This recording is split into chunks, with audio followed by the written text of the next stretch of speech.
My name is Prashant. Today I came up with a small presentation on DevOps, like what exactly it is and why DevOps came into the picture. No technical discussions included as of now. I purely dedicate this video to explain the root cause of DevOps origin. So let us jump into it.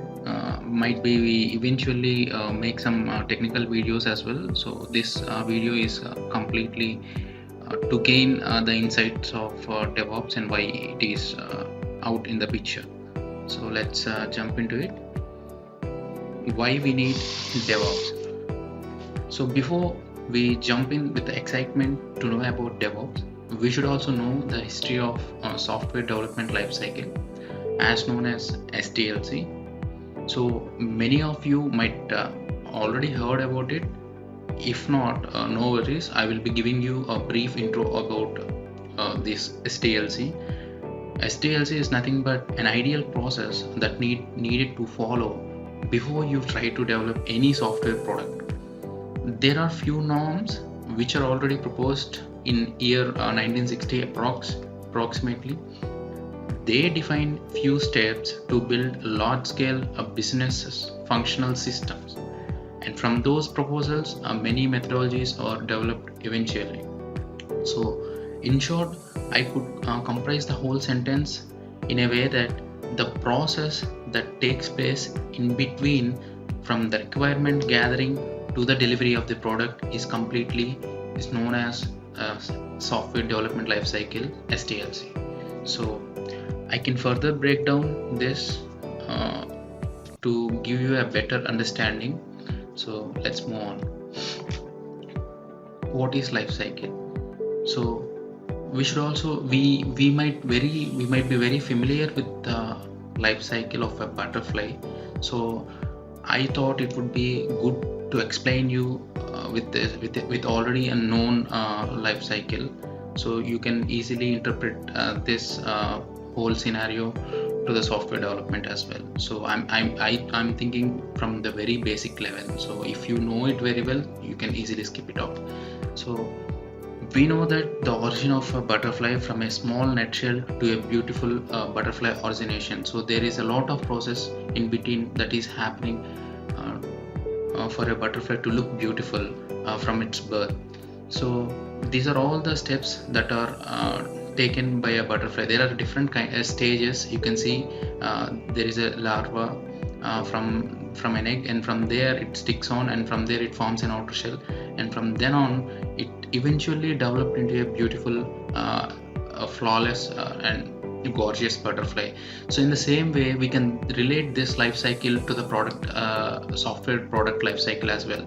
So from here we can see that project initiation, from there requirement gathering, analysis, design, development, testing, deployment, operation and maintenance.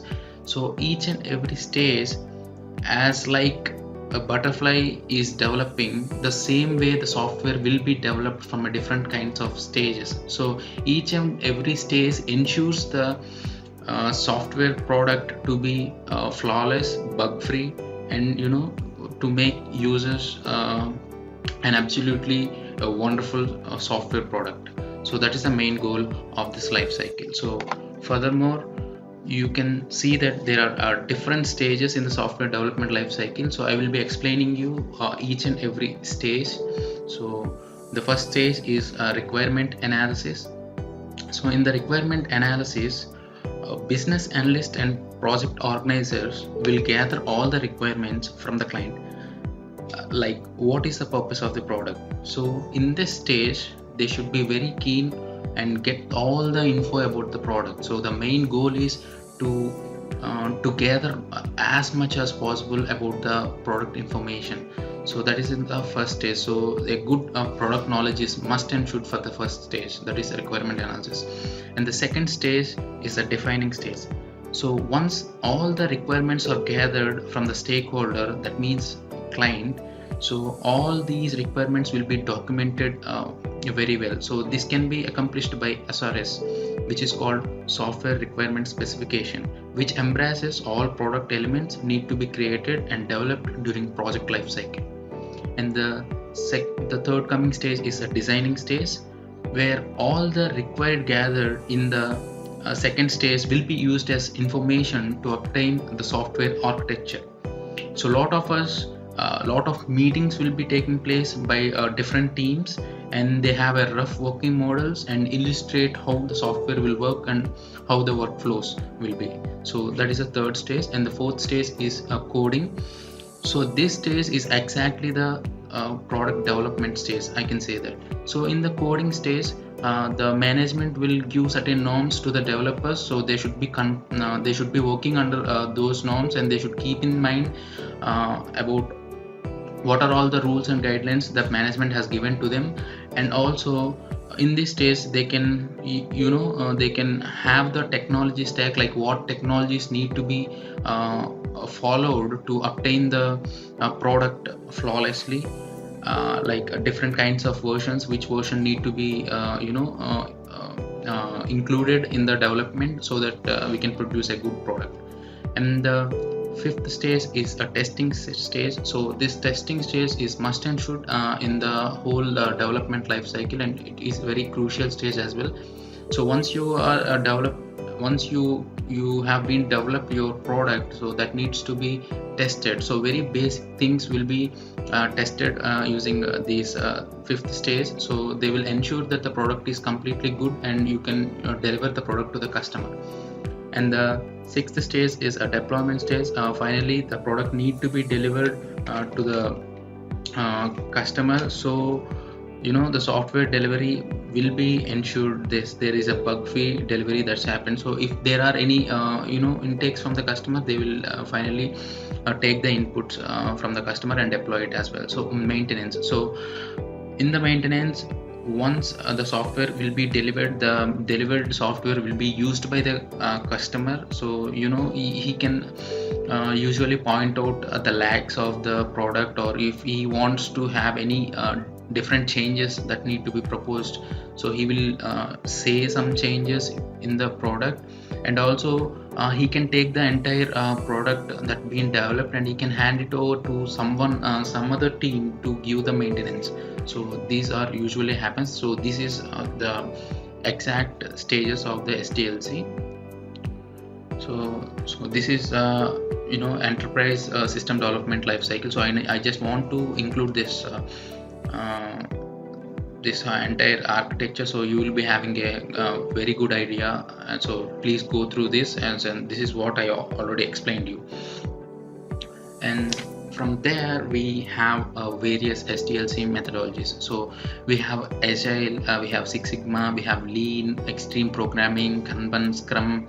So these are all various SDLC methodologies that are proposed by basing. So the base root of all these methodologies are all the 7 stages which I discussed earlier.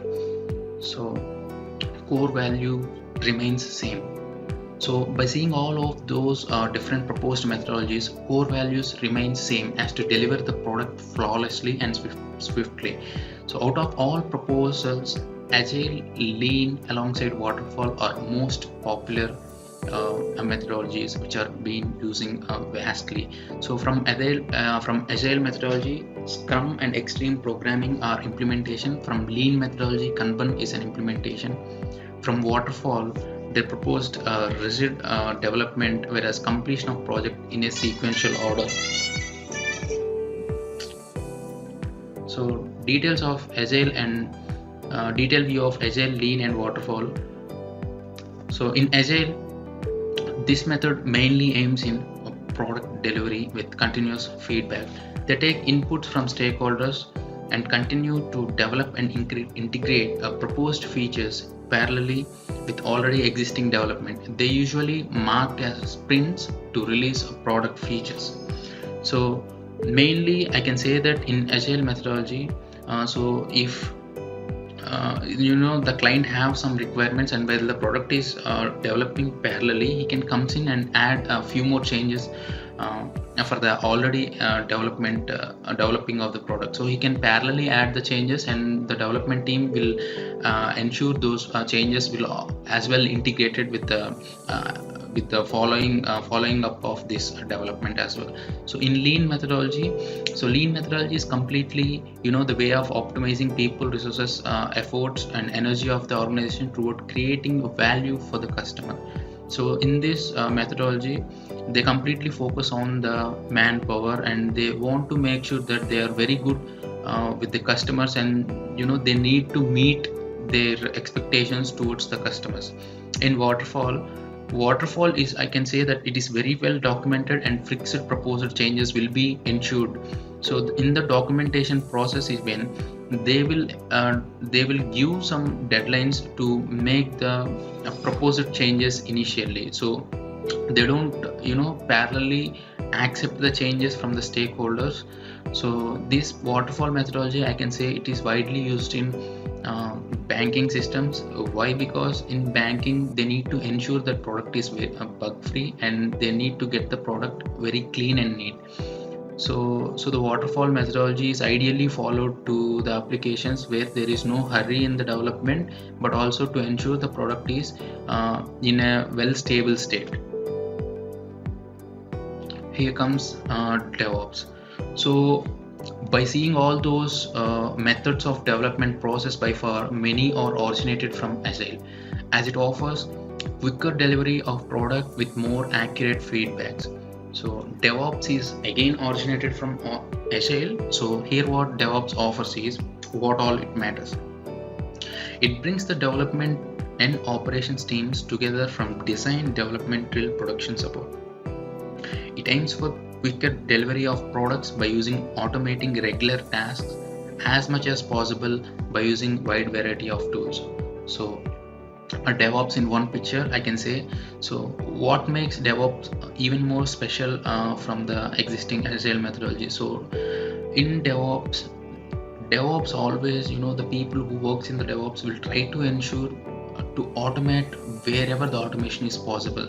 So we have wide variety of tools which supports automation. So for example, Git we can use so for coding, we can use Git as a coding tool, which is very widely accepted, and there is a few more tools like a Subversion and few others as well. So in the deployment stage, you can use Docker or AWS or any cloud platforms you can use in the deployment stage. In operation phase, we have Chef, Ansible and Kubernetes, which we can they are also called as configuration management tools. For the monitoring purpose, we have the Datadog, Splunk, Nagios, and for the integrations we have Jenkins, and for testing part we have Selenium, JUnit, and for the build we have Maven and Gradle for Android applications as well. So DevOps is completely a methodology, and it's not any kind of technology. So I can say this is a one picture of a DevOps.